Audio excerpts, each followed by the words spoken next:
السلام علیکم ورحمۃ اللہ وبرکاتہ۔ مفتی صاحب قبلہ، آپ کی بارگاہ میں ایک سوال عرض ہے کہ آج کل کے نوجوان بچے جو ہاتھ میں بھالا پہنتے ہیں وہ پہننا کیسا ہے؟ اس سوال کا جواب دے کر شکریہ کا موقع عنایت فرمائیں۔ وعلیکم السلام ورحمۃ اللہ وبرکاتہ۔ آپ نے جو سوال کیا ہے حالت حاضرہ کے اعتبار سے اور زمانے کے لحاظ سے بہت ہی عمدہ سوال ہے۔ آپ کا سوال یہ ہے کہ آج کل کے نوجوان لڑکے چاندی وغیرہ کے، لوہے کے یا پھر کسی بھی قسم کے دھات کے بھالا وغیرہ ہاتھ میں استعمال کرتے ہیں، وہ پہننا اس شخص کے لیے، ان نوجوان لڑکوں کے لیے یا پھر عمومی طور پر مردوں کے لیے وہ پہننا کیسا ہے؟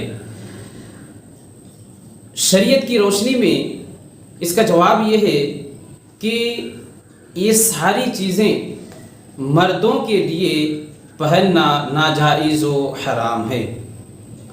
مرد صرف اور صرف ایک انگوٹھی استعمال کر سکتے ہیں، اس سے زیادہ کی اجازت نہیں ہے، کیونکہ رسول کریم صلی اللہ تعالیٰ علیہ وسلم کی بارگاہ میں ایک شخص پیتل کی انگوٹھی پہن کر کے حاضر ہوئے، تو پھر رسول کریم صلی اللہ تعالیٰ علیہ وسلم نے ارشاد فرمایا کہ تم سے بت کی بو آتی ہے۔ پھر وہ شخص اپنے گھر کی جانب لوٹ گیا تو اس نے اس پیتل کی انگوٹھی کو اتار کر کے پھینک دیا۔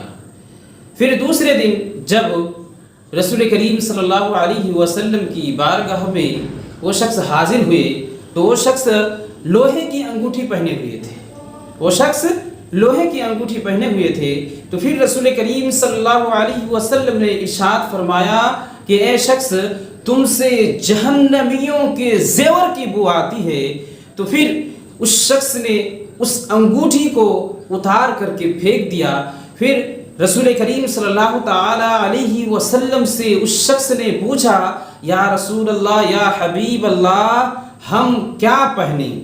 تو رسول کریم صلی اللہ تعالی علیہ وسلم نے ارشاد فرمایا کہ تم ایک مسکال برابر چاندی کی انگوٹھی پہنو۔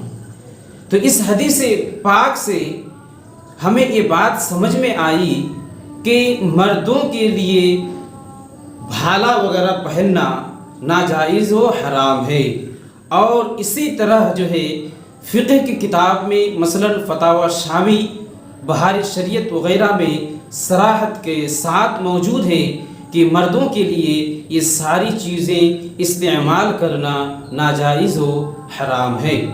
واللہ عالم بالصواب۔ آپ حضرات سے میں گزارش کروں گا کہ یہ اہم پیغام ہے اور اس پیغام کو دوسرے تک ضرور پہنچائیں۔ السلام علیکم ورحمۃ اللہ وبرکاتہ۔